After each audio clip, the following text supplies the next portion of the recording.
All right, so day number 1 just ended here at StarLadder for the iSeries Hearthstone Finals, and it was pretty crazy. Like, the first thing that immediately sticks out to mind is that so many people are playing Murloc Paladin Nimsh, and I'm not really surprised to see Kolento play it, but I'm surprised to see it being brought by a lot of players and perform so well. Yeah, absolutely. That was really surprising, and that's a great deck to watch. So normally you would expect Secret Paladin, but with the Murlocs. But you know, even with the bans and everything, I expected people to bring and ban Druid, but not everybody brought Druid, and we've seen other decks like Freeze Mage being really popular. Yeah, even seeing the variation between the players, you can definitely see that this tournament has a lot of diversity in not only the decks, but also the player styles. I think that's really awesome to see China versus EU versus NA versus Asia. And there's all kinds of things clashing here, and that's what makes this kind of tournament very exciting to watch. Not only that, but also the stories. The story of Dog, who actually lost in the very beginning. He thought he's out of the tournament, but he fought his way through to actually advance, with Xiaobu losing to Kolento in the very end. Kolento as well, being super happy just winning 2 matches, but then realizing he needs to go 3-0 to advance to the quarterfinals. So players fought really well today. Yeah. So well, actually, Nimsh, Kolento goes to the semifinal directly. But what happens is the second and third player seeds will play in the quarterfinals. And then we'll have 2 quarterfinals, and then so Kolento performing well shouldn't really surprise many people. One thing that's really awesome to see is how much support he's getting locally here. He's the player that people cheer the loudest for. It's no surprise because he's also quite close from Ukraine. So around this region, people have a lot of pride in Kolento. So it's awesome to see people be very fanatic about Hearthstone, the game, as well as the players that surround it. I think overall the atmosphere is great. The venue with the knights, with the trophy here, players playing in this very room where we are casting with the audience cheering. Minsk has been great so far, and the whole StarLadder series was great as well. Yeah, the setup here is pretty epic. It reminds me a lot of how it was at BlizzCon, where everything is very thematic to what Hearthstone feels like.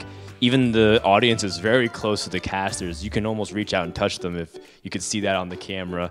They're very intimate, and as a result, it really makes it a lively experience, very much like a tavern brawl or tavern experience that I really get to shine here. So I'm really enjoying it so far, and I hope to see more of it.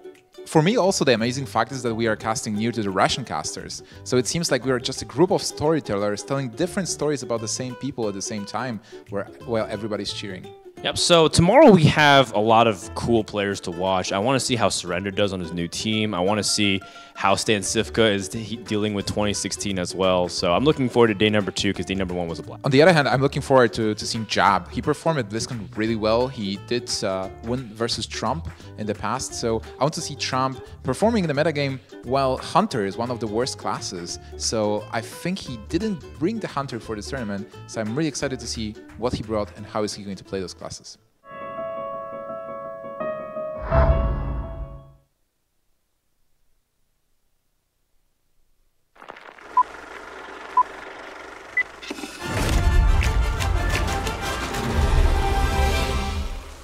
We've traversed the tombs of Naxxramas.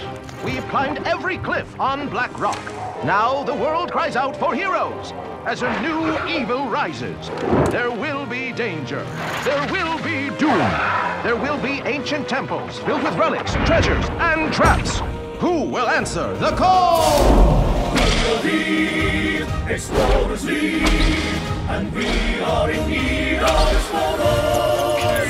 Adventure we seek, cross land and sea. Won't you come and join us? Yes!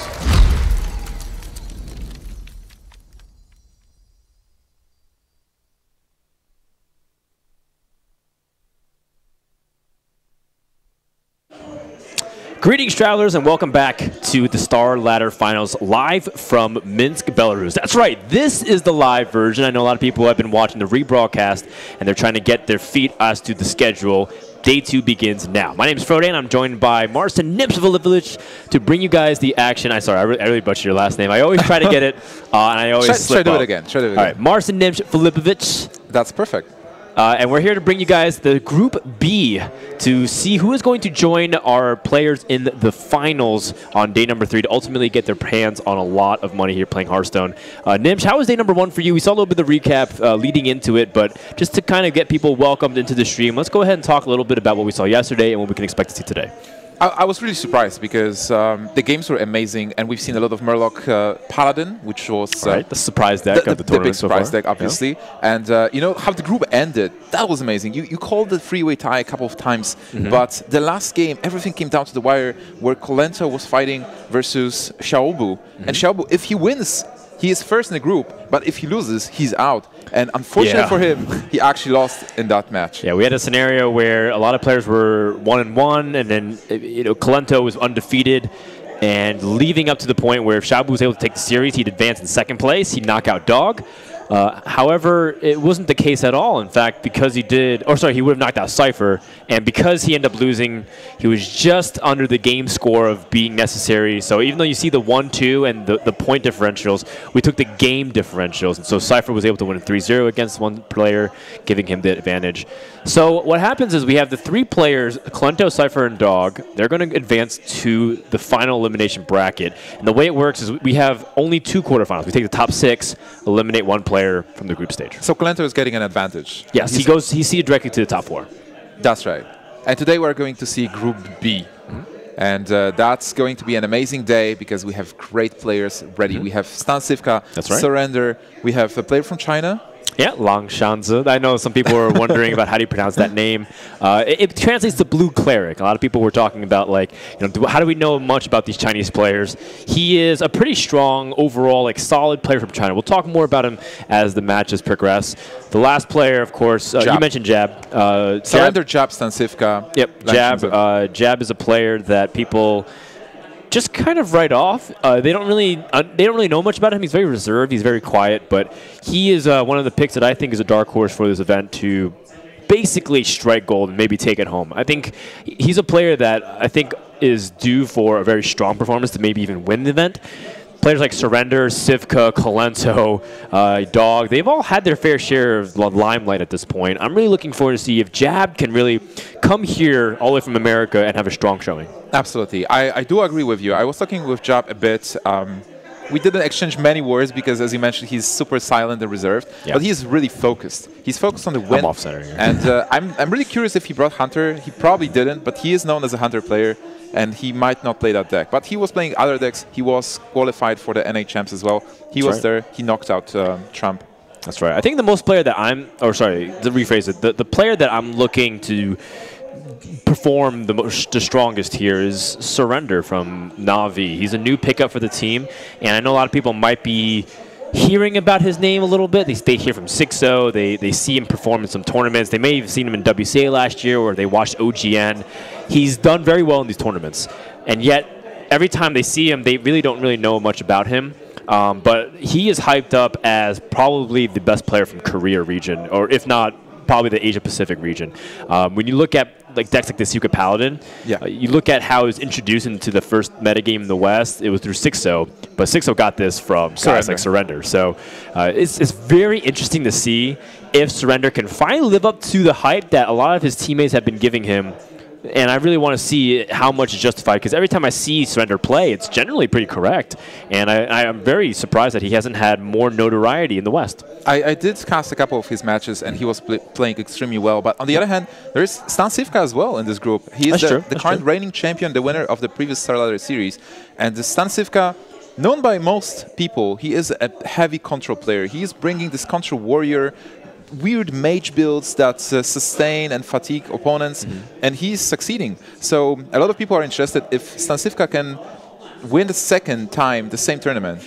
Yeah, one thing that people always knock on is consistency in professional Hearthstone, which is still, it's more of a meme than actual reality these days. But in the pro player, and within the realm of it, a lot of people always joke about how it's just so hard to win tournaments, let alone winning back-to-back tournaments. It's only been repeated once in entire Hearthstone history. It's Firebat at Gfinity. And this time around, StanCifka is in a good position to do it. However, it wasn't even the rosiest road, right? In fact, he didn't even qualify for the finals. The reason why he's here is because Amaz couldn't make it, and as such, we had to find a last-minute replacement. Turns out Cifka still has some validity into his travel plans. So there he is, the man that we were just discussing. It is StanCifka from the Czech Republic, a player who has converted from Magic the Gathering very successfully in both games, and one of the few players to do it. He is so cheerful, and he was preparing the whole day today, in the morning and yesterday as well, watching all the games, studying everything, preparing not only for this group, but for the bracket as well, if he advances from it. There's a certain aura from successful Magic the Gathering players. You'll understand why I qualify it like that. But let's go ahead and look at what StanCifka had to say and a little bit of video about him before we continue with our pre-match ceremonies.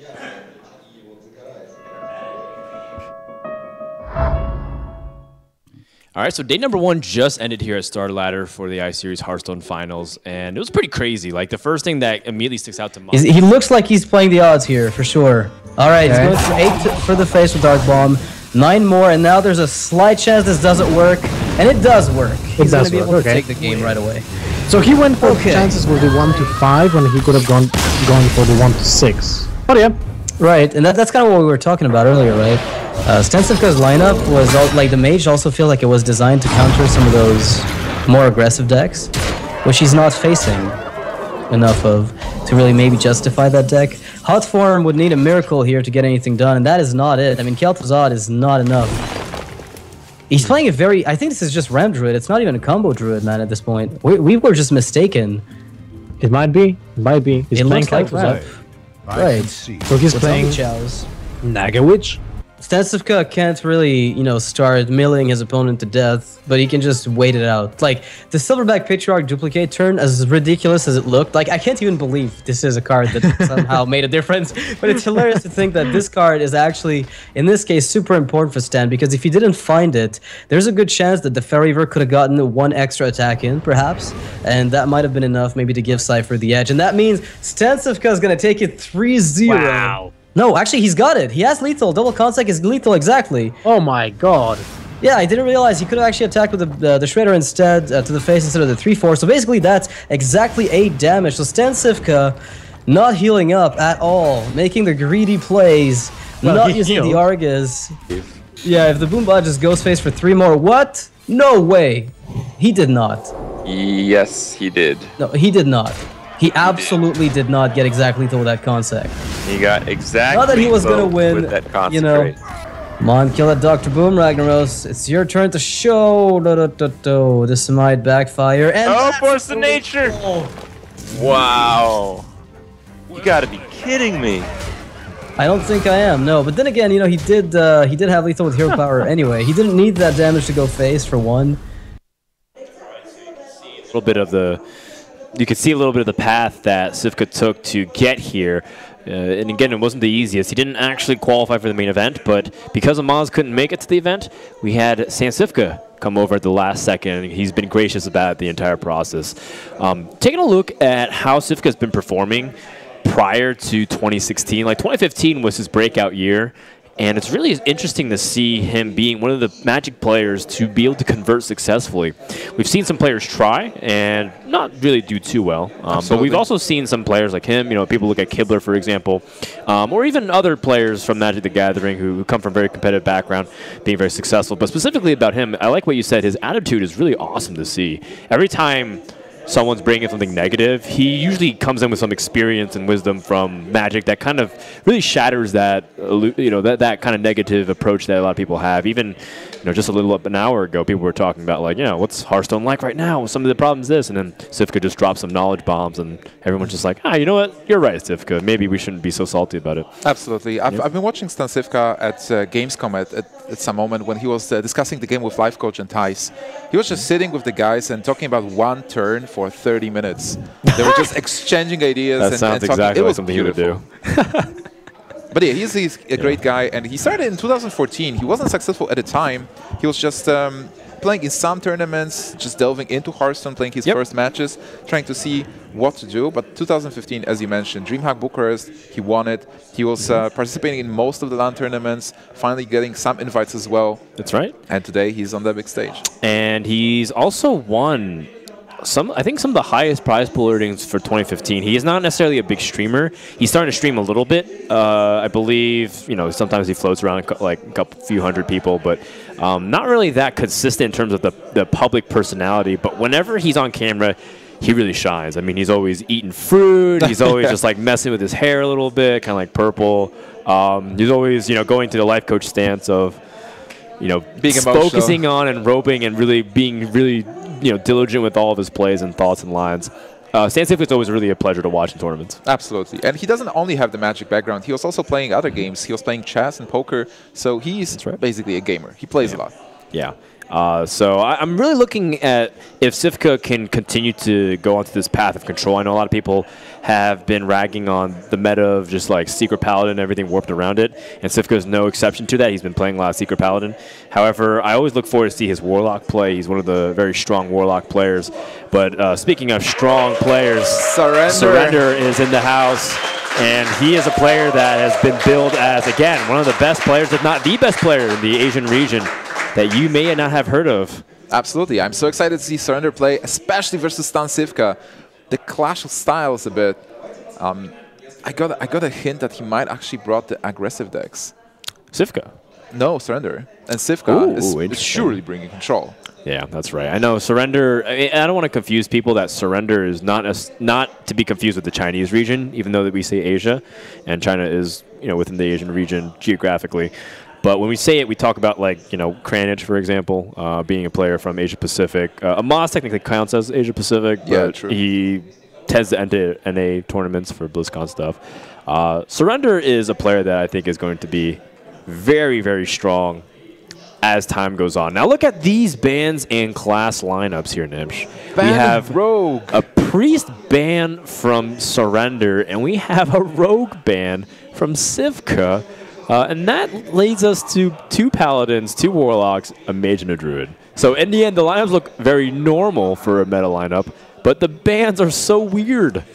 Yeah, that's actually incredible. The guys are cutting the decks that are not that popular at the moment. I mean, Rogue on ladder, on ladder, Rogue is not that great, but last tournament, Insomnia, Rogue was one of the premier decks, one of the MVP decks of the tournament. So StanCifka is considering Rogue to be a threat, a deck that can take an easy win versus his decks. So he wants to stop Rogue at least. But Priest being banned? Priest being banned is a very interesting choice indeed. I actually don't know what he's planning with that, but we'll talk more. Maybe it's like you said, he has a specific plan with his aggressive decks, and that'll be the case. Do we have a video here for Surrender? I believe we have one coming up here right before our match. So right after this, guys, we're going to start the games, so stay tuned. It's just a mirror of what happened yesterday. Absolutely, and Kranich is the king of comebacks. He just DMs his opponents, 0-2, and then he just wipes them out. And he waited for Surrender yesterday. Surrender didn't show up. He showed up today. Kranich really wanted to play versus him to prove himself, and that's what I call proving yourself, to win from that position with all 3 decks. Orange is like, I don't care about your Lothep at this point. Oh, Shredder with the Corruptor. Yeah, there's a Doomster. Even if there was a Doomster, the Boobots would have killed him, right? Then Whirlwind gets 6 patrons on board. And with that hand, it's really tough to deal with that. Yes. Oh, you mean like with just silence? Yeah, I'm like looking at it, but it's not there. So Surrender. All he needs right now is for the Soulfire. Do not discard Soulfire. Oh, he's going for the Soulfire first. Oh man, no! Discard Soulfire. Purple. Wow. Yes. He goes first. Wow. Purple knows it's over, but he's still gonna test. Maybe there wasn't. Maybe the secrets were something else, but I don't know. Yeah.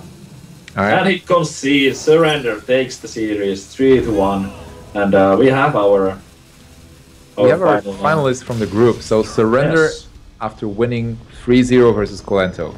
Usually not in as good of a shape. I mean, Surrender's already got a 1-1 in place to take this out, and that looks like that is way more than enough damage to end this game. He actually gets word there's no noble sacrifice either. 11-point piloted Shredder.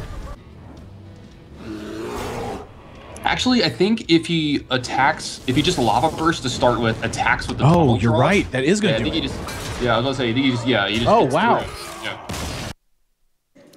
All right, so Surrender coming here to Minsk. You're saying he might play an aggressive lineup, and as we can see that he's been taking all kinds of decks, primarily most of them being aggressive. So let's see if it works out for him. And I think that priest ban, like you mentioned, might suggest might that be he's the actually one. Yeah, might be suggesting that he actually is adapting another aggressive strategy. There's an interesting story about Surrender when the season was going on in December. So he couldn't make it one day because he was traveling from China to Korea. He just played a LAN tournament. Right. The admins wanted to give him a default loss because he just wasn't there to play the games. But all the players in his group decided that, hey, we really want to play versus Surrender. We want to test ourselves. Nice. And he did play and advanced. And he was the comeback king. He was losing the first 2 games, and then he was coming back with 3 wins. Wow, it's really mannered of all the players in his group. Really fun fact. Well, Surrender is here now. I bet those group members are a little bit sadder because they're like, well, you know, Surrender actually ended up winning and going through. But he's with Na'Vi, so let's take Surrender, who was already an amazing player, and add him to Sixo and Ostkaka. What will we get? Well, his resume is pretty impressive. He's won an OGN tournament. He got third at WCA. He has also dominated the ladder for several seasons.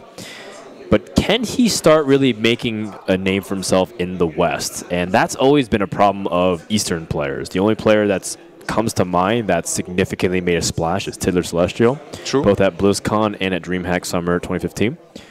Surrender could be another person doing exactly that. Taking a look at the lineups, Cifka is a big player for the defensive Warlock types, whether it's Handlock or Reno Lock, so I expect him to be gravitating towards that. The Mage, I know he's also a big fan of Freeze Mage. Yeah, so I'd be looking more at that, and then my interpretation of his Paladin is probably Secret Paladin. It's possible that it's Secret, but I would not be surprised if it's Midrange Paladin or even the Murloc Paladin. And from Surrender, we see Druid. That is Thunder, unless he's playing aggressive Druid, which is also a possibility, with Fel Reavers, Leper Gnomes. That is certainly a possibility as well. It's definitely lost a lot of its potency, especially because it's been figured out very strongly, and once you see that type of aggressive deck, you can really capitalize on it. Before, it was one of these things where you weren't sure, and then all of a sudden the Fel Reavers came, and you're like, well, it's too late to react now. And the Mulligans are very different. It is, though, a great surprise deck, and I think Sixo even had a lot of success in it when he brought it to the tournament, and he just sprinted through the ranks and won it. So when you least expect it, when you see it, it can be deadly. Yeah, it's pretty interesting to see how Surrender has also continued to play a lot of his strategies, but so far it hasn't worked out the way he's wanted to. When I met him at C3 Cup, for example, it felt like he was getting the wrong end of the stick in terms of draws and rolls. However, it was a little bit suspect because of his choice of decks, right? Like when you play those kinds of decks, that's what you're subjecting yourself to. Sometimes the Crackle rolls a 3 because that's what you're playing. That's life. You chose to play this type of deck, and if you didn't want to play Aggro Shaman, you should have played something else. And now here, Surrender, I'm not sure. Is he playing Zoo? Is he playing a more Mally Lock style, or is he playing Reno Warlock? All those things is very mysterious, and that's what makes a player like Surrender scary. You don't really know. Yeah, you don't know, and we see Secret Paladin with Ragnaros. That is a Na'Vi special. Ostkaka, I believe, December of 2015, the first season that counted officially for 2016's World Championships. He played Ragnaros in the Secret Paladin deck, as well as the usual 6, 7, 8 bombs. Mysterious Challenger, Dr. Boom, and Tyrian Fordring. And by doing so, it ended up having a very strong win rate against a specific meta. And I guess Surrender feels like it's a very good call here. Yeah, Ragnaros is a great addition, I think. And a lot of people do not expect it when it happens. It's something you have to deal with. And Paladin, most of the time, Secret Paladin is ahead on curve and on board. Yep. So when you play Ragnaros as a win more card, you can really grab the game. Right. And specifically what you mentioned, Nimsh, is because it's a win more, sometimes it's a win now as well. Paladin is not really estimated for its burst. A lot of people always think, if I have 10 health to play with, he can maybe do 4 to 6, but can he actually jump up to 8 to 12? Ragnaros can give you that extra boost there for sure. Yeah, that's true. But on the other hand, we have StanCifka playing the Reno Lock. His version. There is Mind Control tech that I've seen before in his decks as well. I believe Cifka was in a war for rank 1 legend as well in the previous season. He kept jumping another player. His name is escaping my mind right now, but they would leapfrog each other. Cifka would have it for 4 hours, and the other player would get it for 4 hours, and then Cifka would try to get it back. And it was really funny because they actually hopscotched each other for about 5 or 6 times, trading 1 and 2. It was really awesome. And he was using his own version of Reno Warlock. One of the cards that you see already that gives him some difference is Alex Straza. A lot of people choose Jiraxis as a 9-drop to heal. But one thing that's really cool is that as Reno Lock starts turning the tables around turn 8 to 9, you can drop Alex Straza and sometimes even win the game because you just have such overwhelming board presence. And again, without the Leroy power, overwhelming faceless combination, a lot of people underestimate this deck's potency. So Alex Straza gives it another pseudo burst in a way. Absolutely. And it's flexible because you can also heal yourself as Jiraxis. Yes, that is also true. An interesting deck. I wonder if he's playing Fugan and Stalag. Do you remember? If it was his original list? I believe he still does. I do know he posted his list on social media, and I played around with it for a couple days. But for the life of me, the only tech I remember specifically was Alex Straza. Cards like Mind Control Tech, there was no Leroy. The Acidic Swamp Ooze, like those things are always, even though they seem a little bit weird, they're very standard generally to try and do something. Cog Hammer, that is pretty awesome if you want to start dealing with the Imp Gang boss. Because the thing about the Muster for Battle is that it might activate on the Imp Gang boss and spawn a lot of 1/1s. So that was definitely not desirable for Surrender when he first looked at it. Yeah, and Coghammer seems pretty good, but he might go for Master here. This is interesting. I first thought maybe you don't want to create the 1/1s, but perhaps he has a better strategy in mind. Perhaps he never hits the gang boss. What just happened? Everything is planned. That's why. He's like, yeah, I'm just not going to create any 1/1s. I think he just... Maybe he wanted to hit at least twice. I don't know. Oh, you think he wanted to hit it? He looked confused for a moment. Well, one thing that's certainly going to be the case is how this relates to Demon Wrath. And Surrender's willingly trading in. So let's talk about this But matchup he's going to leave a 1/1 on the board. Yeah, that's true. One of the 1/1s is going to stay. It's not that relevant yet. He has 4 minions though, so Mind Control Tech can work here. It's perfect. And it's not that you want Mind Control Tech to snatch, one of the big minions when the Mysterious Challenger hits, because usually it has like a 4/3 minion and something else like that. But what's important is that you have a 3/3. It did 1 damage. It just gives you some tempo back on the board to make sure the Paladin is just not running away with the game. There's Blessing of Kings for Surrender. Another pretty good draw here. But still, how does the matchup pan out? So Surrender wants to rush Reno Lock, or does he want to win board? Like it's hard. I think it's a great matchup for StanCifka overall. Primarily still the board. It's a very good question, Nimsh, because a lot of times it feels like this Paladin deck is aggressive. Some people even consider it like more aggro than mid-range, which is just, I think, generally false, but I get it because Paladin often doesn't have to worry about those trades. They can just go face. And then like Competitive Spirit and Revenge makes the problems for the player. But I think the Paladin deck, ultimately, what gives the Reno Warlock fits is just the fact that it has overwhelming board control. And that's why Cifka being able to land his Mind Control Tech very early on and to get value from it is pretty important. Yeah, but still, the Reno Lock is not the ultimate deck to defeat them all because it is a toolbox deck.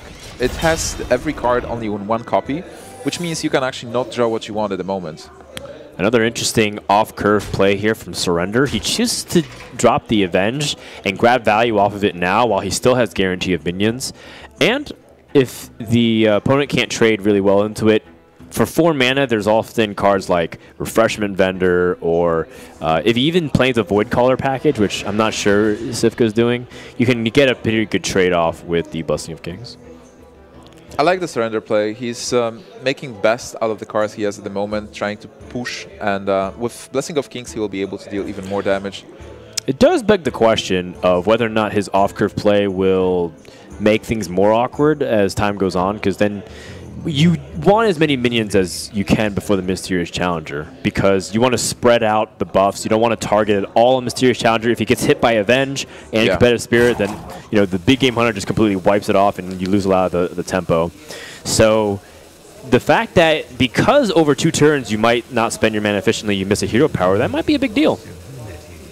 It might be, but on the other hand, what choice do you have? You need to push the life of Warlock before he draws Reno. Yeah. You need to catch him before he actually can heal. And it works out where Surrender can utilize his Divine Shield very effectively with Blessing of Kings. the mini-bot does introduce an interesting element of having a very sticky board before Mysterious Challenger, though, because if you attach Blessing of Kings onto the 1/1, it does make it more vulnerable to have it be removed, and then your Mysterious Challenger has less impact onto the board. I wonder how aggressive you have to be here. If you go all face, or do you kill the free maybe with the 1/1 and the weapon?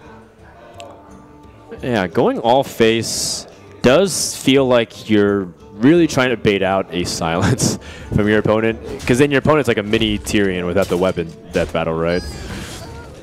Okay, I don't mind this at all. You know, I think the shielded mini bot here is a very good setup for the Mysterious Challenger. A lot of people again are thinking like, why is he not grabbing the Blessing of King's value for 2 turns in a row? But you evaluate what Surrender's trying to do here and making sure that this board is just building a lot of tension, because now on turn 5 he really wants him to play something like Demon Wrath or make it really awkward, and then you never know if the Avenge buff lands onto the shielded mini bot. That's a really good value card all of a sudden. Yeah, that's true. If you Demon Wrath, you probably just get, well, if you Demon Wrath here, you get Avenge on the mini bot, yeah, and then you can't remove it with the Mortal Coil. So your best bet would be to Mortal Coil first and then Demon Wrath. Oh, that's really good for Surrender. If it would land on one of the 1/1s, he still had options. Possible Demon Wrath into Coil, right? He still has options here. He could Mortal Coil first. I think he wants to play something. He needs minions on board to be able to fight. Life tap. It's really important that StanCifka actually has a Big Game Hunter, because Big Game Hunter is one of the great tools to deal with Mysterious Challenger. Definitely. And if he's anticipating a Mysterious Challenger, next turn he only has 3 more mana to work with. Chooses to hold on to the Mortal Coil. And this is going to be the big push that Surrender was looking for. This is amazing for Surrender, not only because he got Mysterious Challenger on 6 and all the secrets, but the fact that he has the 5/4 shielded mini-bot and can push damage and threaten not only the board but also the health pool of StanCifka. Yep. And StanCifka, even though he has good cards in hand, he only has 6 mana, so he won't be able to cast everything. I like it. You know, he knows he's going to probably Demon Wrath and Big Game Hunter next turn. So if he does end up doing that, he can save Mortal Coil for a more applicable use as opposed to just individually drawing a card and eliminating a 1/1, which he knows isn't a really big threat. Surrender now calculating how he wants to do damage here, because he knows there might be a threat of Molten Giant, which Cifka actually has right now, and can combine it with Shadow Flame if he pushes a little bit too hard. He does go for it. Oh. Okay. All right, so he is thinking about the Molten Giant. Makes the most sense. You don't want it to easily trigger, and not only do you put your opponent down to 10 and give it free Moltens, but you also allow it to trigger Noble Sacrifice, and as a result, maybe have a really good, efficient trade. All right, so what's the best play? Demon Wrath. It's most likely Demon Wrath and Big Game Hunter here. It doesn't really matter what it lands on.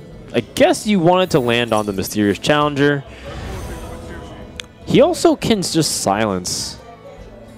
Oh, he might die if he does that, though, because of Competitive Spirit. Big Game Hunter, he's just dead.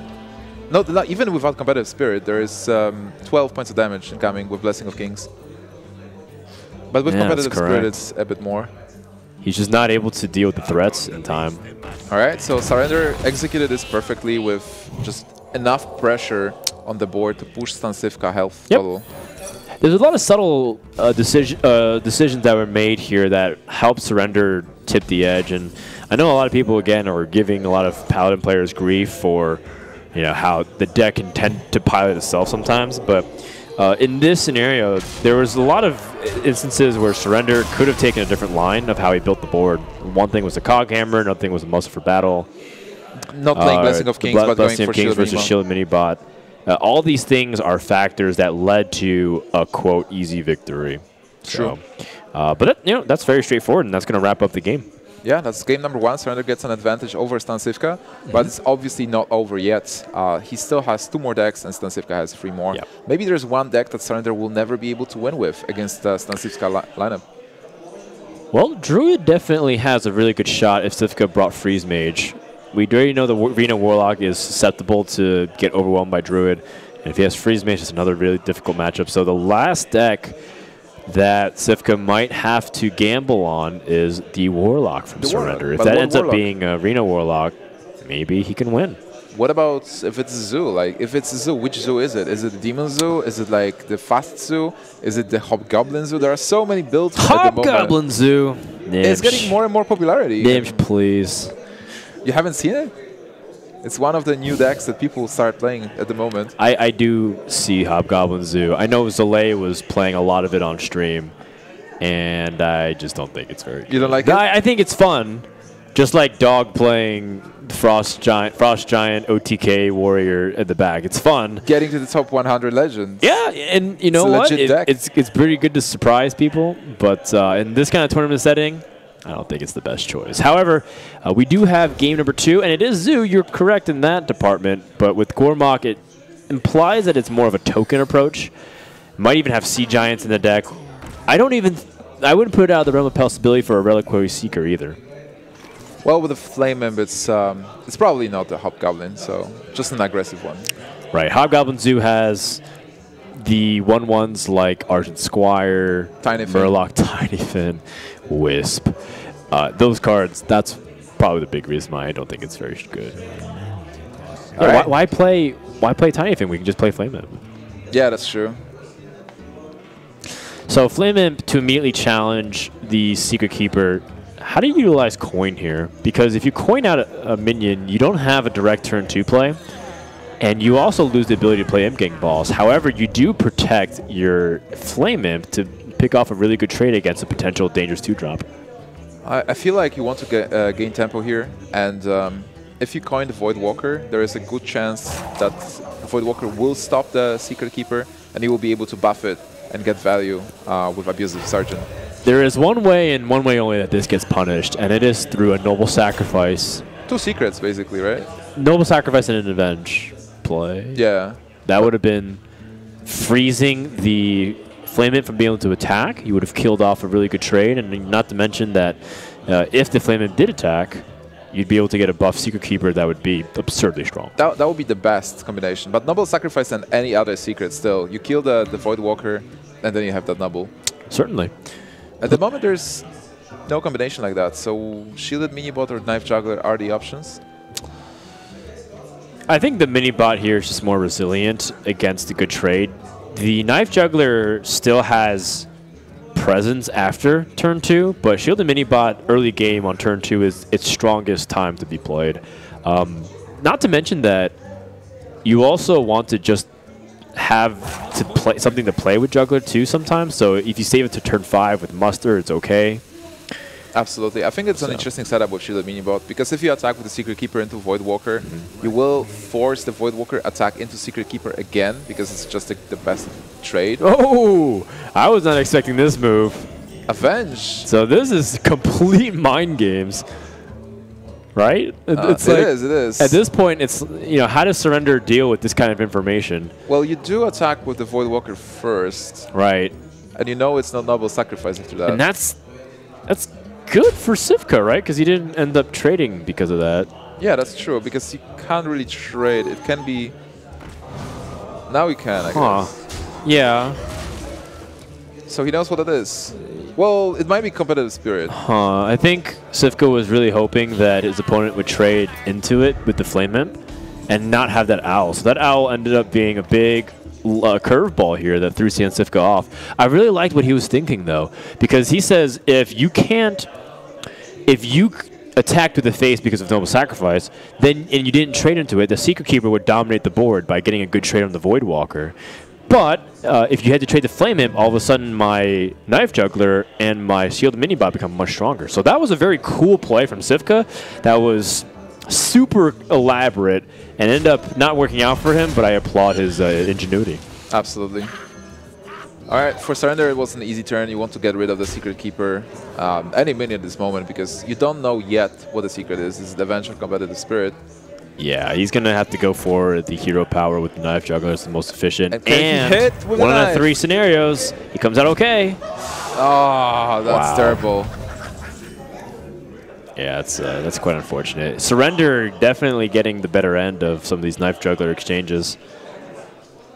All right, so if you kill a minion, Avenge will proc. So you know it's a possibility.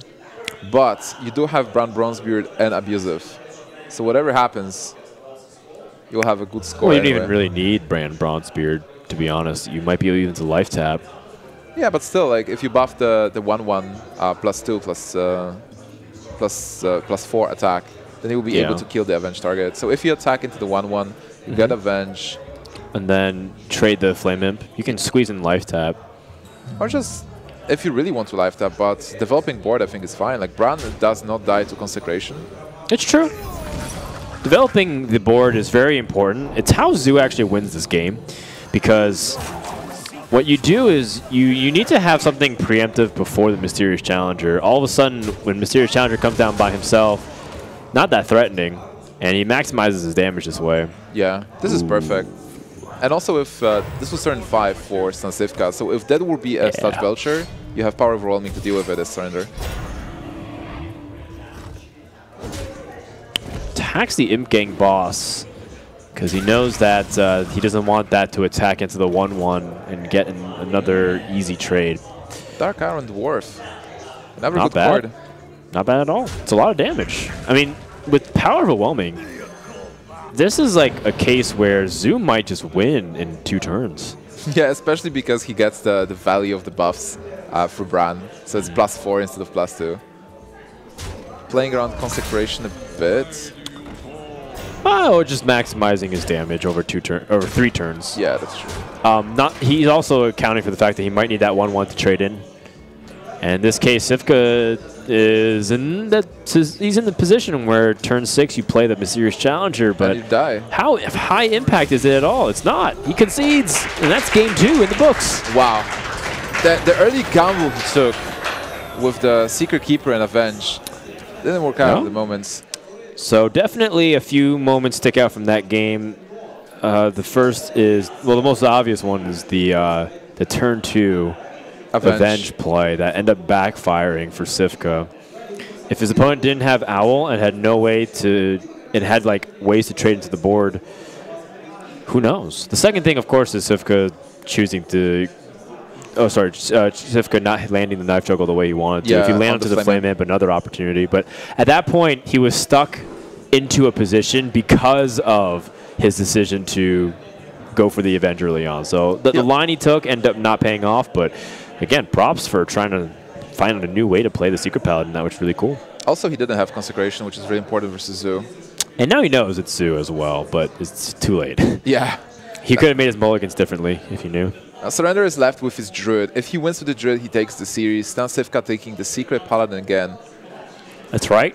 Now, remember, guys, this is round robin group stage. So even if Sifka loses here, he still has a chance to advance. It's not as high as it was prior to this day starting. The second thing is that because it's not an elimination bracket stage, Sifka won't play Surrender again. And that's something that ends up being a real problem for some players. Because it's you might play somebody twice in a group, you have to really construct your lineup where you feel like would be better in that scenario. So this is something that plays to Surrender strengths. Absolutely. And in this matchup, a lot of people say that Secret Paladin has a huge advantage. Druid can win if Druid has a swipe. So it really depends. If Druid can get Innervate into Keeper of the Grove, that's important. Swipe somewhere along the way, or Wild Grove and play Swipe a bit earlier, then Druid is able to pressure Paladin and maybe even snipe Mysterious Challenger with Big Game Hunter at some point. But if Druid is playing from behind, it will be super hard to win.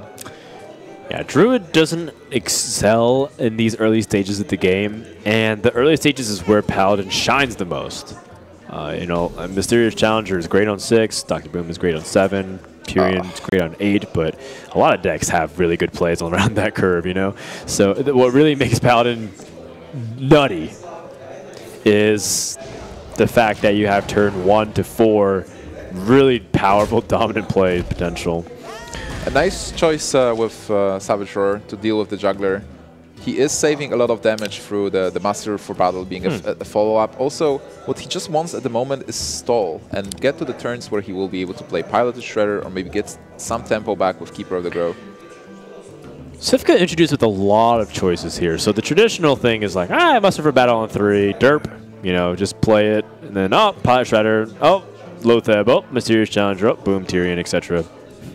Oh, reform into whatever. No, let's just not get That's too crazy. the Reno Paladin. That's how you go from 1 to 10, right? I've seen Deathwing actually being played.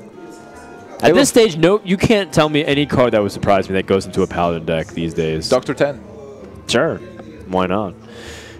But there are plays that you can set up to really build up a strong board, and then make your opponent play swipe off curve. Because what happens is, if your opponent doesn't have anything else but swipe, you give them a play finally. So Must for Battle is usually the strongest card, but I like that StanCifka took a second to think, like, what's the validity of making my opponent uncomfortable with things like the Shielded Mini-Bot or the Haunted Creeper? Because, again, those cards get weaker as the game goes on. You want to play them early on to have higher impact. It's a tough question, would you like to see a swipe here or not? Because if you see a swipe, you know, after that you will have some more wiggle room, because one swipe is gone, so you have more chances to have a bigger board. But if there is no swipe, you still have those minions that can react to whatever is happening. And now you can shut off the swipe for 1 turn by dropping Big Daddy Lotheb. Actually, he's not even really the Big Daddy. Tyrion. Well, Tyrion's like the grandpa, right? He's kind of like the ancestor of all the Paladin decks. He's like the reason you played Paladin back in the beta, because of Tyrion Fordring. Then the Big Daddy is probably Dr. Boom, so it makes Lotheb an ugly aunt. Aunt? Lotheb's a female? How do you know, Nibs? Did you check down there? I did defeat him a couple of times in the in raids, but I know where you struck for the final blow. Then it always works in games. I'll take your word on this one, Nibs. StanCifka going in for the Shredder trade. Does not want to give Druid any advantage, and a very mediocre minion pops out, which is fortunate for him. Ends up going for an Avenge setup as well. So that way he can use Lotheb on a turn where his opponent might even be more uncomfortable. Turn 6 is when you can start using things like Force of Nature. So we'll see if that ends up paying off for him. Oh, there is the swipe. It will be. It might not be important now, but it will be important later. What Surrender can do if he feels adventurous is attack into the 1/1, kill it, see where Avenge lands, and then silence the target. It's not a clean swipe at all this turn. What is even the best line? Are you going to go for a very defensive approach? So if you can play Shade, right? But Shade doesn't really do much this turn, and you will not be able to use Shapeshift effectively. If you feel that there is Avenge, then Keeper will be amazing. And he guesses right. So he guesses the Avenge, and it lands onto the mini-bot. Either target would have been fine for StanCifka. And this ends up being slightly better now that there's a silence, because at least now he has a 2/2 as opposed to a 1/2 that loses its death rattle. Yeah, but still that was a great move for Surrender, because now he has a minion that can come back and stuff. Using the most silver lining possible way of saying great for Surrender, because this is terrible. The Lotheb comes down, and you know, right now you're like, well, if he has Mysterious Challenger, I just lose. He will need to get Big Game Hunter, and that's the way for the turn 7. Swipe and Big Game Hunter, but for this turn, having that in mind, how do you set up your board? So you might deal with the 2/2 easily. You might play Shade of Naxxramas to have something to trade. Yeah, Shade might feel like it has to come down now. You can use Keeper of the Grove to also snipe the Lotheb or snipe the 2/2 and push a little bit into the board. In fact, that might actually be okay too, because if you play Keeper of the Grove, you can kill the Haunted Creeper and then use your hero power to clean up a little bit, and then Swipe gets better. Yeah, so he might set up for Swipe, but the problem with using the second Keeper is that there is Tyrion somewhere. Also a great point. Tyrion would just checkmate him. He can't get past that value, nor would he be able to deal with the weapon effectively. So he'll be in dire straits at that point. So I like keeping the Keeper of the Grove in this position. Okay. And now the moment of truth. Well, StanCifka doesn't have the Mysterious Challenger. Juggler is still fine, but he can try to snipe Shade of Naxxramas. And that's probably what he's going to do with the Spider. Oh man. 3 knives, he needs to hit twice. And here we go, 50-50. That gives him a chance. No. And that's so important, because right now the Swipe will be able to kill Lotheb. You're right. Now he actually has a very good opportunity to use Swipe. Innervate. Maybe Force of Nature is also the play. No, I think Swipe is still Swipe better. Hero Power. Probably. You can clean up everything. You can have you have a board clear, and that's so huge against Secret Paladin. That's on one card. Yeah, it's almost. I definitely think you want to go for the clear here. And he even accounts for Revenge again if he uses Keeper onto the 3/2. He can Innervate Swipe. And also by using Keeper and Innervate, you make Divine Favor much worse. So that might be his best play. However, it is the second Keeper of the Grove. And as we mentioned, this Tyrion would be very powerful in that. Super powerful and very annoying as well. That's why I was thinking if there's a way to use Force of Nature as well. And he finds it. He knows it's not Avenge now. Okay. So now he knows it's Competitive Spirit or Redemption, or sorry, or Repentance, excuse me. And you know, I think that's okay too. Now that you mentioned Nimsh and seeing it actual in play, you only cause this Competitive Spirit to give a 1/1, and you had 2 Force of Natures, which is awkward. Thing is that I wanted to clear the board, but it's fine. Because if it was Blessing of Kings or something, that would have been the punish, but he has a second Keeper of the Grove. Yeah, that's true. And also Swipe is valuable as it is, because there can be a second Master, and you want to have something to react to that. Also a good point. Keeping on to Swipe because of what he could have in the future. Alright, for now, still Surrender is in a tough spot. Not a bad card to draw at all. Emperor Thorson is one of the better minions in his deck. But it doesn't fit the curve that much this turn. One thing to be concerned about is his life total, because there is 5 damage onto the board, and he's wondering if Surrender, he can clear the board this turn, but you know, how much is he going to actually do it? And his opponent floated 4 mana last turn. He used a hero power and he has 2 remaining, but almost everything of the deck, like, how much can you read that it's Tyrion? If it was Divine Favor, he would have played it. If it was it can be like Ragnaros. Dr. Boom or something, he would have played something else. What if it's Ragnaros? But he doesn't. Yeah, but so it's another 8 drop. Yeah, so basically, he has to think something big. There has to be something big coming off his interpretation. Floating 4 mana is unheard of. Thorson is tough because on one hand, you only develop this 1 minion that doesn't do much. You don't even hit great cards in your hand. And if you don't take the Divine Shield, though, it's an easy trade. It still dies, though. Yeah. And with Tyrion coming down, that could be just a big push to try to end the game. But Surrender's played his hand very well so far, like because he can silence Tyrion and then use Force of Nature to clear. The important part also is that he has the force either to clear Tyrion, or if he sustains a bit more, he might get to the point where Savage Roar Force is actually lethal. So if he wins the board, it's true.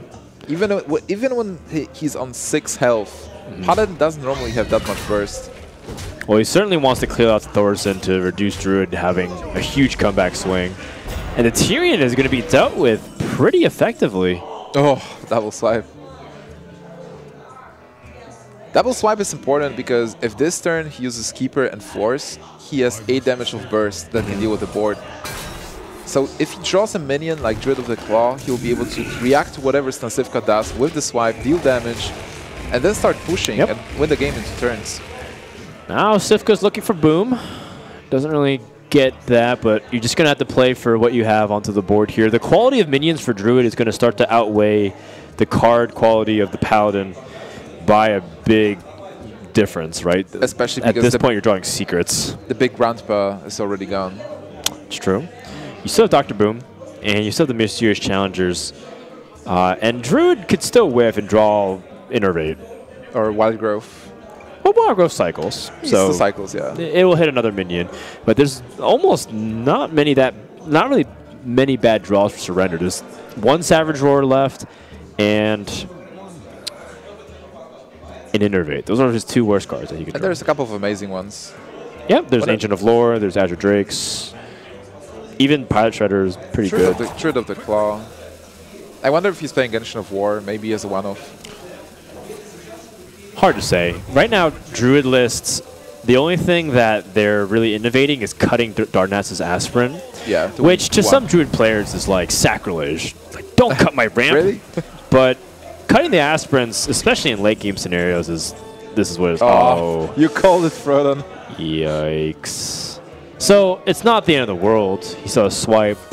But again, this is supposed to be Druid's turn to come back. And instead he has to pass. It might not be terrible. If he gets Ancient of Lore, he will be able to draw with it, and then with Innervate maybe play a 5-drop as a follow-up. Is it the boom? Nope. Shredder is not bad. Pilot Shredder. No, it's excellent here. It's one of the better quality minions. Like, it's either a minion that he can play, or it's like secrets. I mean, there are Blessing of Kings and True Silver Champion maybe in his deck, but in the end, those feel like minions, right? Like in terms of controlling the board. But the secrets is what you just want to dodge. Not Repentance, not the Redemption here. Competitive Spirit. We've seen one already. Ah. That is some damage. Yeah. But it's not the best. Yeah, we were not looking for Living Roots to surrender. So what can you do here? Do you swipe the 4-3, see what happens? Or is there play any... the 1/1s? How much damage do you go have? aggressive. Hope that you get Saboteur number 2. That could be his best line. Let's first see what comes out of the Shredder, but I do like using Living Roots as 1/1s. Oh my goodness, this card draw is huge for Cifka, especially if he's able to pick up 2 threats to play in 1 turn and Druid can't deal with it. Oh man. Straight out of Shredder. Because the fact is Druid might be able to deal with 1 more threat, but well, okay, let's be real, Nick. And he was going to draw that card next turn anyways. That's true. But if he draws something else with it, another 4-drop perhaps. True Silver Champion. That is devastating. And no. Okay. He can't play them at the moment. I mean, he can play. He will play Mischief Challenger, obviously. Obviously. That's the best play. It is. I don't disagree. And what do you want here if you're Surrender? I guess the Big Game Hunter. Even better than that, you want the Ancient of Lore into the Big Game Hunter. Haven't we seen Double Avenge? That's one of the weaker cards you could have drawn here. Shade of Next Rams doesn't do anything. It's almost just like a 3/3. it's like a mind control tech at this point. You can possibly play it. How much damage is there? With Competitive Spirit, that's 7 + 2, it's 9. So you're not dead yet unless Paladin gets some burst. If you play Shade, if you get Savager, can you win if the minions are ignored? If your opponent doesn't trade, yes. If you only have Shade, you won't have enough damage to burst. And if he trades, you still should have time. So Shade will be 3, 4 + 6, 10 damage. 11? So actually Savager... No, but there's Noble Sacrifice. Yeah, there's Noble. Surrender can get punished heavily here if the Noble Sacrifice and the Avenge combination buffs the 1/1. That's just game over. He's going to try to take this gamble though, so he can eliminate Competitive Spirit off of buffing it too much. And it does land favorably, so Surrender able to take out some of that damage here is pretty big. Isn't he dead now? It's like 9, 10 damage? No, just... Have we seen Competitive Spirit before? Yeah, we saw Competitive Spirit, right? Oh, okay. Alright, so it's fine. He's 2 more damage. That's 1. That is checkmate, because he has Belcher and he has the Muster for Battle, so unless Druid can whip out a miracle, even to with say the least. Even with Deathwing, he would be dead. No, actually he wouldn't be dead, because he'd Hero Power and then Innervate Deathwing. But then there is the 1/2 from Belcher. Right, and then the Muster for Battle. and then the Muster, so that it's only 2 damage, and he'd be at 3. Oh wow! Okay. Yeah. So he'd actually would be alive if he Deathwinged. People should start playing Deathwing, honestly. Oh, I forgot about the weapon attack. You're right. Deathwing would. Yeah, would actually dead. Too little, too late. Big Game Hunter needed to be here last turn, and Cifka stays alive, 1-2. He's fighting back, and that was an amazing match. Even though Secret Paladin had an advantage overall in that matchup, still, a lot of things happened. We had swipes, we had keepers, certainly landing correctly. Surrender played amazing. Cifka now has the best deck to get Druid out of the way, with Warlock and Mage remaining. Hard-pressed to say that he is in a favorable position at all to take the series. He's already down in score, which is not what you want, and he's got tough matchups ahead of him on the road. This is going to be extremely difficult, to say the least. Let's go to game number... What? Wait, this is still the Reno lock, right? He was playing the Reno lock before, and he is playing a Fell Cannon in it. What? That is a surprise. What? Is he playing the Dark Wanyx Warlock? No. I've only seen Fell Cannon once in my entire life. And that was when Dark Wanyx used it in his Demon combo lock. Yeah, but we've seen... Which was absurdly bad, but really cool. But we've seen this deck already. We've seen most of the cards. This is the Reno lock. This has to be the Reno lock. With Fell Cannon. Yeah. Well, we've seen this deck already, but it's... What? We haven't seen the Fell Cannon What yet. is he trying to do? What? Well, he tries to have a 3/5 minion with good stats that deals damage. It's not refresh. It's replacing Refreshment Vendor, right? Like in terms of the spot, it feels like it's very natural. But what is he trying to accomplish with the Fell Cannon? What is very popular to snipe these days on that turn? Well, I'm not sure, man. Shade probably not. I mean, it can hit Shade, but not really. It's probably a minion. It's a good minion to stall. Like, you have to deal with it at some point. Do you want to Wrath this 3/3 so you can coin Emperor next turn? I would not hate it. If you coin Emperor, then you can also play Boom the following turn. Yeah. So I like this over the Shredder. I think that's strong. Absolutely. You want to protect your Darknesses here. And Fell Cannon does 2 damage, if I recall correctly. 2 damage. That's true. So it won't kill the 2/3, but he will play it. Surrender doesn't know what to do. He squinted his eyes and he furrowed his brow so deep. And this is exactly what Fell Cannon does. Confuses people? It confuses people. It's called the bamboozle play. Fell Cannon is so happy. Look at it. It's like, I'm back. Surrender's like, okay, bro. That's a nice card. Or in the words of a very beloved streamer who didn't show up here, that is a card. That is a card. And if you Hellfire, that card actually kills Torisan. But do you Hellfire here? You can Hellfire and then just attack face. Yeah, go face. That's awesome. That's not bad at all. That's sick. I love it. All right, StanCifka on the back of Fell Cannon. He's actually fighting back. And now I forgot about the Lost Mana Crystal. You can't actually play Boom.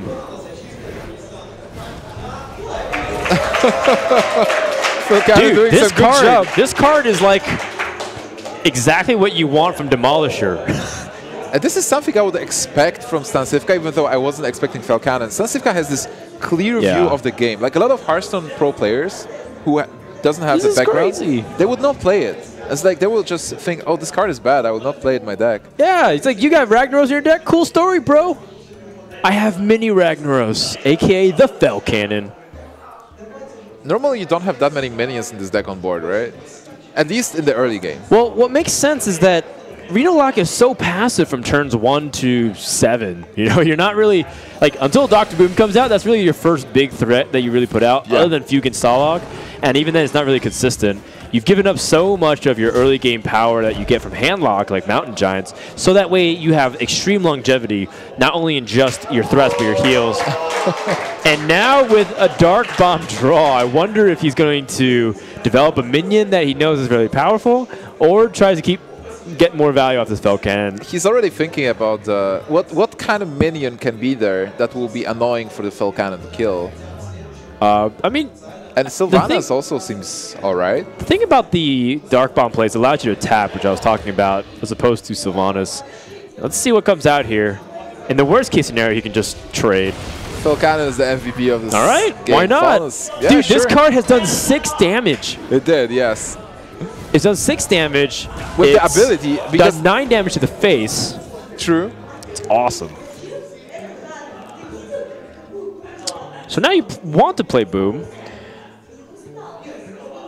But you also want to kill this Fel Reaver. You want to also kill this Fel Cannon, which is at much damage as 1 Fel Reaver in a turn. You want to kill this Fel Cannon out of spite. Because at this point, it is like the mosquito on the board that you just want to swat. It's dealing a lot of damage by itself. Is Sylvanas still the best play? Just looking at what options do we have here.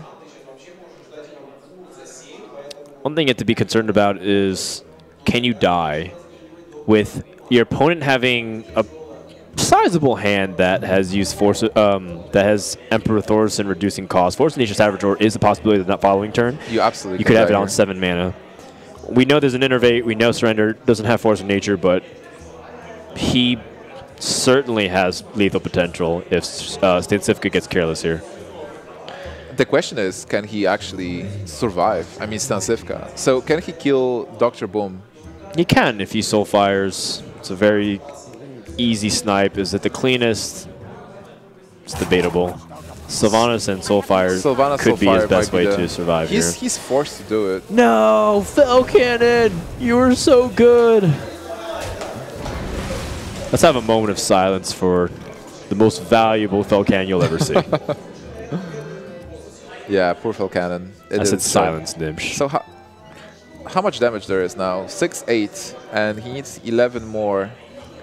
Double swipe, double keeper. You probably don't want to go all in because of Reno. So if you can't go all in, how do you play? You need to get rid of Sylvanas, it's annoying. So you might silence Sylvanas and try to kill it. Like, I would not hate swiping Sylvanas and attacking it with one of the bombs after the silence. You can also just silence Sylvanas and push. Just play Big Game Hunter. He already played Hellfire, right? And then you have Savage Roar, so you can try and just play as aggressive as you can. I would probably like to protect my keeper here. That's why swipe and attack. It's also fine. It doesn't, even if the bomb lands for 4. It's 2 swipes. Yeah. All right. All right. You're low enough. You can still tap in Reno. If you feel like you really want to stop this board, you might Lothab. Lothab and gives you the opportunity to develop the Imp Gang boss, so I like that as well. That still means, let's see. No, Savage Roar is only 9 damage here. So Azure Drake, pretty good draw. Ancient of Lore is better, but it still gives you flexibility to drop a Shade of Naxxramas if you draw it. And you get a minion. So that's actually bigger than the 2/4. So you needed something like that, like Druid of the Claw and Azure Drake. Man, Cifka's going to have a really insane turn. He's going to be able to life tap Molten Giant and Reno Jackson. There is Big Game Hunter though, but yeah, that turn. And because he's going face, he's even can squeeze in a Demon Wrath. Wow, this is going to be so good. Wait, so Demon Wrath and Reno and Molten Giant. So he can kill the Drake.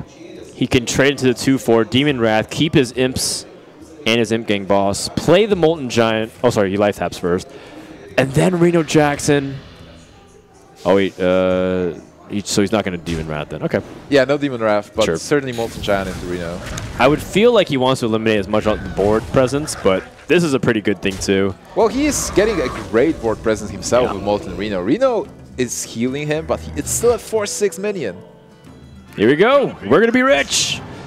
And Warlock is back up to 30. Try to combo me now, bro. It's still possible at some point, but right now Surrender needs to contain this board. He has Swipe, which is great. He will be able to almost clear. Attack Swipe, into Reno. Big Game Hunter. Yeah. And that gives you enough mana to... no, you only have 1 extra mana. Okay. Oh man, that turn from Surrender is amazing as well. Yeah, pretty ridiculous. And StanCifka only has 3 Swipe cards. is so good. It's like, I know I'm saying a very obvious thing here, but swipe is just nasty. It's like 4 mana to potentially kill everything. It is in the current metagame. It's even better with Azure, obviously. But that was the last Molten Giant from StanCifka. What are the other threats he has? He has Dr. Bull. The only Molten Giant, right? Yeah, the only one. It's kind of like it's probably like the only real big threat that you're worried about when you lower your health. 4 on the Implosion. Not bad, and a Demon Wrath will clean up the rest of the board. And we talk about board swings. Cifka has managed to turn the tables once again. Surrender, thankfully, has the reload button here. Time to draw Spam cards. an X on the controller. Get that lore. Or right bumper nowadays if you're a console player. True. Shout out to my console bros. I'm a console player. Can you play I admit it, Hearthstone console? I'm no longer respected in the PC gaming community. What? You play consoles? Join the PC Master Race. Okay, Mr. I played every iPad game known in the universe. We play on tablets. We're playing a digital card game. How am I going to get judged for playing console games? All right, I will not judge you. Games are games. Stop bullying me, Nibsh. You're triggering me. I will show you some good PC games after the stream. So Refreshment Vendor is still in the deck. It is, and he has Shredder as well. You know, it might be that he's not playing a Void Caller package. It just has Fukin Stalag. And he doesn't play like Drax, so he's Alex Straza. So he could be making that cut there. I feel like people figured out the Fugen Stalag.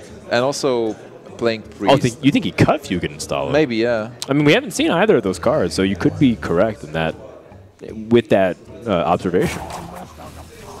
Well, people started cutting them for the Leroy combo. I think StanCifka is not playing Leroy. He went for a more consistent version.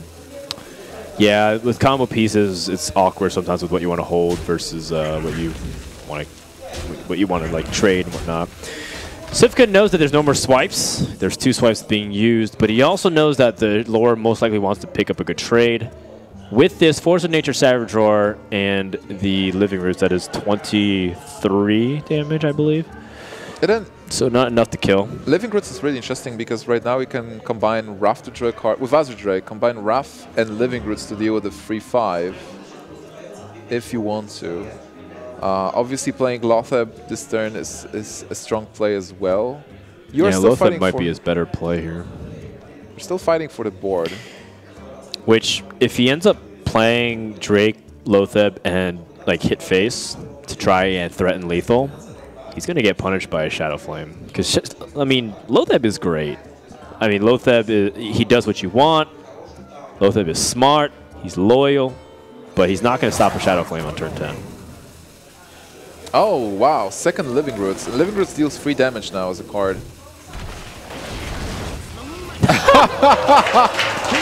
Sometimes for sure. I'll heal your minion for 1.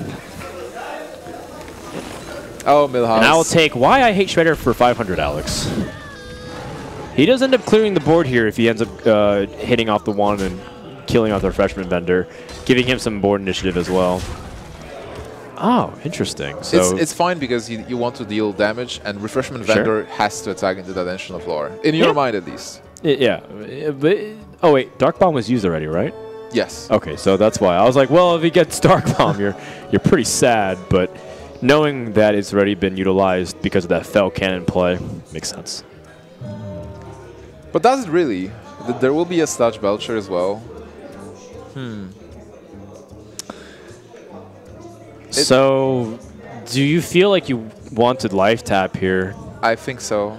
You first need to assess if Life Tap is not messing up with your mana. But if you feel that, hey, I will not be able to play everything this turn, you do Life Tap. Because you can Shadow Flame and then play the Sludge Belcher, but I guess your hand's just really poor. You need to be Life Tapping to your bigger threats. True. Argus is interesting. You will be able to kill Azure Drake and maybe play Sun Fury as well. You are giving all the Taunt Givers away, but you do have Sludge Belcher. Shadow Flame instead. Alright, yeah, it's good. So this is the drawback of the Life Tap play. Can't develop the Sludge Belcher. Man, Froden, look at this turn. He can play Living Roots huge. Small 1/1s as well. And that is going to be very hard for Cifka to stabilize from. He needs another threat, another minion, so he can put up a bunch of minions with taunt and threats. What? Oh my God! Nims is gonna do. He's gonna steal it. Oh, he got a 1-1. What a tease! Wait, how much damage is it with the combo? What a tease! All right, now he's surely not dead. Man, I was ready for digital athletics there, but we were denied that opportunity. Looking at what the draw here, though, the Ancient of Lore is pretty big too. You might still combo though. Oh yeah, how much damage does he have? Just to clear the board and deal damage, because you know Reno is out.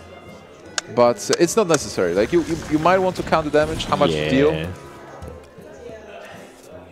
Okay. Whoa, okay. That looks pretty. Wow. So you're always in these things like, do I ever play around double combo? And the answer to that question is, as soon as you say no, you're gonna get double comboed. Well, you're gonna play around it, and then the moment you don't play around it, you get double comboed. StanCifka is out of options, kind of. With only 2 cards with Winlog, even though he's still 22, he has some heals. He's used Hellfire, Demon Fire, and Shadow Flare, so he is out of the AoE. And he needs Twisting Nether. Yeah, he has still Twisting Nether, and he got it. And he is dead if he uses it. That's true. Because there's 22 damage incoming with the double combo. Does he have a choice? He does. He has a life tap. That might change his play. And he has Siphon Soul as well. He can Siphon Soul the 5-5, can kill the 5-2, can kill the 3-3. Oh, man. He's still dead, whatever happens. If he Siphon Souls... He was alive if he would just Siphon Soul and defend Vargas. Yeah, he's going to Twisting Nether here. And that's going to wrap it up. Surrender has the Force of Nature Savage Roar. Innervate Savage Roar. Can even hero power with it. Doesn't even matter. That's going to wrap it up. Cifka tried his best, but this is a tough matchup for many reasons, but primarily this one. Yeah, the burst. Like you get down, you go up with Reno. You have a lot of heals. You have a lot of tools to do stuff, but the double combo is always there somewhere. Surrender starts off Group B with a 3-1 victory over the reigning champ of StarLadder.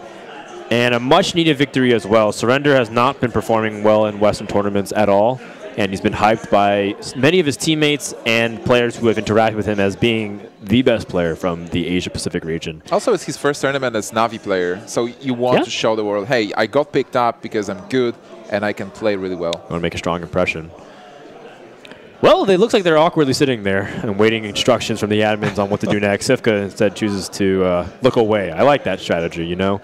You make the handshake, but you don't want to really make eye contact. You don't really want to talk about the games because you're trying to reflect on your own play. Maybe he has a habit because he's eating a lot of bananas during play, so... He also dunks the water bottles, like, full on, man. Like, doesn't even... It's like they're bananas to him, right? He just goes and pumps the water bottles sometimes. Double pumping, is that what it is? Or double... It's dual wielding. Drinking a lot of water, yeah. Dual wielding. I'm a nerd. I'm using a video game term to describe drinking 2 bottles at the same time. But it's a good strategy. You have to be refreshed. You have to drink a lot of water to think straight. Like a lot of people actually come into tournaments, they're hungry, they're thirsty, and they lose the game and they don't know why. But at some point, they just play by default. And StanCifka, just eating. Well, it's funny, Nims, because when you say thirsty, it usually means a different. It has a different connotation or a different meaning. When you say hungry, I know what you mean. So. All right.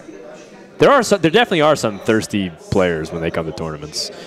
Maybe not for the reasons that you mentioned, though. All right, Cifka's going to be walking out here. I guess we're going to go to an interview in just a sec here. Normally, I think basically Surrender doesn't know what he's supposed to do. He's supposed to walk out here. Everyone's supposed to cheer. Yeah, we clap. We are happy. And then he does like this thing where it's like, I try to show good games. Finally, they are here. Surrender and Cifka. He understands. All right, Cifka is enjoying the moment. This guy smiles a lot, man. I don't understand what it is about some of these legendary Magic the Gathering players, but they are always so cheerful. It's probably because they've dealt with every bad beat under the sun. Absolutely. I think be able to start some games sometimes, so they get it. Yeah. So a lot of new players, they get discouraged by RNG and when something bad happens. But when you play millions of games, at some point you just laugh it off. Yeah, millions of games. Definitely feels like Cifka brought a very predictable lineup, and Surrender brought something very interesting as well. But remember, guys, it was the Priest and the Rogue band. So looks like we're going to take a break. So the Russian casters and you get a nice view of the Russian casters behind. So we'll be back, guys, right after this. Yeah, we'll be back after this. We'll show you our behinds as well. Boop. I'm so unprofessional. Let's just go to grid.